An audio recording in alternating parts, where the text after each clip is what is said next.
Breaking news. విద్యార్థి నాయకుల kidnap కేసులో A2గా ఉన్న నటుడు మంచు విష్ణుకు తిరుచానూరు పోలీసులు నోటీసులు జారీ చేశారు. ఈ నెల 5న నోటీసులు అందజేయగా తాను 15వ తేదీ తర్వాత విచారణకు హాజరవుతానని విష్ణు రాతపూర్వక సమాధానమిచ్చారు. ఇదే కేసులో మోహన్ బాబు ఇంకా అందుబాటులోకి రాకపోవడం గమనార్హం.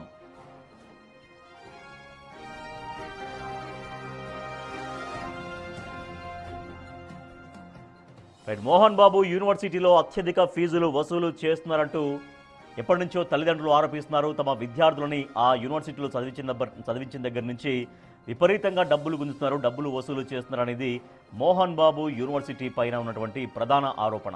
చాలామంది స్టూడెంట్స్కు సంబంధించినటువంటి పేరెంట్స్ అయితే ఏకంగా సోషల్ మీడియాలో వాళ్ళ బాధ వెళ్ళబోసుకుంటూ వీడియోలు కూడా రిలీజ్ చేశారు. ఏపీ మంత్రి నారా లోకేష్ను అడ్రస్ చేస్తూ తమకు న్యాయం చేయండి అంటూ కూడా వాళ్ళు అభ్యర్థించినటువంటి వీడియోలు చాలా వరకు మనం చూసాం. అయితే ఇదే మోహన్ బాబు యూనివర్సిటీలో ఫీజుల పైన నిరసన వ్యక్తం చేస్తూ విద్యార్థి సంఘాల నాయకులు ఆందోళన చేశారు ఇటీవల. సో దాంట్లో ఇద్దరు విద్యార్థి నాయకుల్ని కిడ్నాప్ చేశారన్నటువంటి ఆరోపణలు ఎదుర్కొంటున్నారు ఇప్పుడు నటుడు మోహన్ బాబు అలాగే విష్ణు. సో యూనివర్సిటీ వాళ్ళదే కాబట్టి దాంతోపాటుగా యూనివర్సిటీకి సంబంధించినటువంటి మరికొంతమంది సిబ్బందిని కూడా ఈ కేసులో ఉన్నారు. సో దీంట్లో A2గా ఉన్నటువంటి నటుడు మంచు విష్ణుకు తిరుచానూరు పోలీసులు అయితే నోటీసులు జారీ చేశారు. ఈ నెల 5న నోటీసులు ఇచ్చారు. కానీ తాను 15వ తేదీ తర్వాతే విచారణకు హాజరవుతానంటూ విష్ణు రాతపూర్వకంగా అధికారులకు సమాచారం అందించారు. సో మోహన్ బాబు మాత్రం ఇంతవరకు అందుబాటులోకి రాలేదు, నోటీసులు ఇద్దామన్నా కూడా. మా ప్రతినిధి దామోదర్ మరింత సమాచారం అందిస్తారు. దామోదర్, తిరుచానూరు పోలీసులు విష్ణుకు అయితే నోటీసులు జారీ చేశారు. బట్ 15వ తారీఖు తర్వాత ఆయన అందుబాటులోకి విచారణకు హాజరవుతానంటూ విష్ణు రిప్లై ఇచ్చారు రాతపూర్వకంగా. బట్ మోహన్ బాబు విషయంలో పోలీసులు ఏం చేయబోతున్నారు? ఇంతవరకు మోహన్ బాబు అందుబాటులోకి రాకపోవడంతో నెక్స్ట్ ఏం చేసే అవకాశం ఉంది పోలీసులు?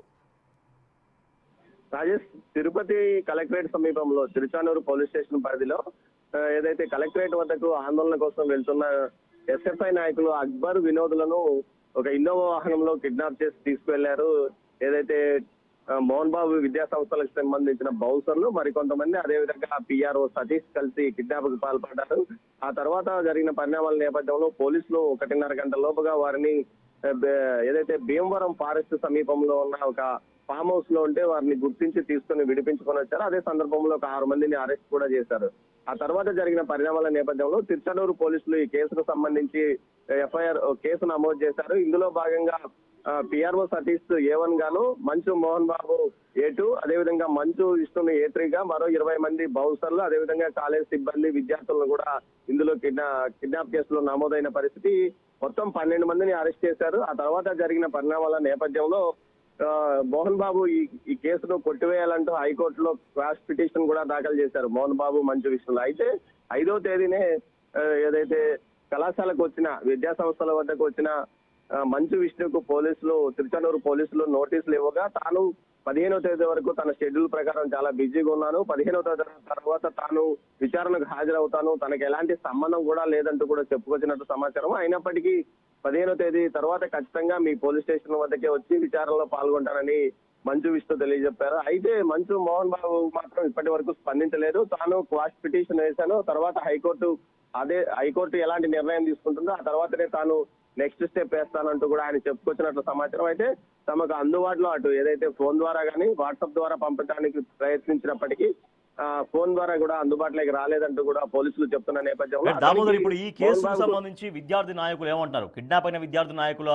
వర్షన్ ఏంటి? తర్వాత ఇంకా చాలా మంది విద్యార్థి నాయకులు ఇంకా ఈ అత్యధిక ఫీజుల వసూలుని నిరసిస్తూ ఇంకా వాళ్ళ ఆందోళన మరింతగా ముందుకు తీసుకెళ్లే ఆలోచనలో కనపడుతున్నారా? విద్యార్థి నాయకుల నుంచి ఎటువంటి రియాక్షన్ ఉంది కేసుకు సంబంధించి? రాజేష్, ఇప్పటి వరకు ఆందోళన దశల వారీగా చేస్తున్నారు. ఓ రోజు కాలేజ్ ఒక రోజు చివరకు తాము వచ్చే సోమవారం కానీ లేకపోతే మరి 2 రోజుల్లో ముందుగా పోలీసులు అనుమతి తీసుకుని ఇటు మోహన్ బాబు విద్యా సంస్థలు ఏదంటే భారీ ఎత్తున ఆందోళన నిర్వహిస్తామని ఇటు అఖిలపక్ష విద్యార్థి సంఘాల నాయకులు తెలిపారు. ఇప్పటికీ అయితే దానికి సంబంధించి పోలీసులు అనుమతి ఇచ్చారా లేదా అనేది చూడాలి. మొత్తం మీద అయితే తమ ఆందోళన ఎట్టి పరిస్థితుల్లో ఆగదని చెప్తున్నారు. ఇప్పటికే ఏదైతే మోహన్ బాబు విద్యా సంస్థ ఏదైతే మోహన్ బాబు యూనివర్సిటీకి సంబంధించి ఒక 20 కోట్లు విద్యార్థులకు వెనక్కి చెల్లించాలని 26 లక్షల రూపాయల జరిమానా కూడా ఉన్నత విద్యా మండలి విధించిన నేపథ్యం, దీనికి సంబంధించి హైకోర్టులో వివాదం కొనసాగుతున్న నేపథ్యంలో మరోసారి అధికంగా ఫైనల్ ఇయర్ విద్యార్థుల చేత 46,000 రూపాయలు అధికంగా ఫీజులు వసూలు చేస్తున్నారనే వివాదం బయటికి రావడంతో దీనిపైన విద్యార్థి సంఘాల ఆందోళనకు పిలిపించిన నేపథ్యంలో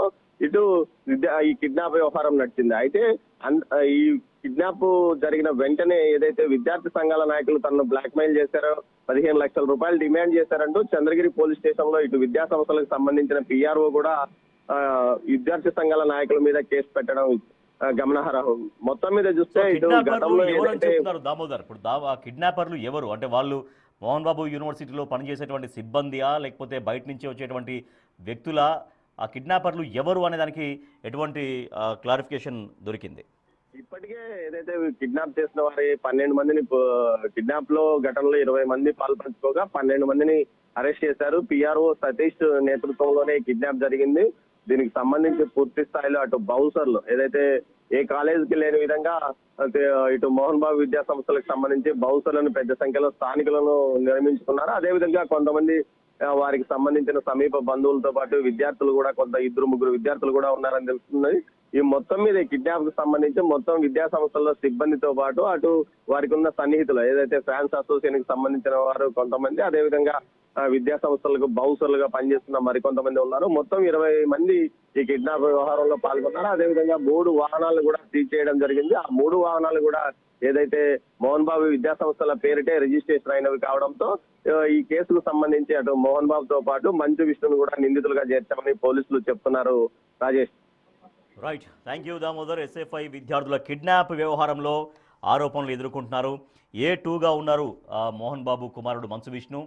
సో మంచు విష్ణుకి పోలీసులు తిరుచానూరు పోలీసులు నోటీసులు జారీ చేశారు ఈ నెల 5వ తారీఖున.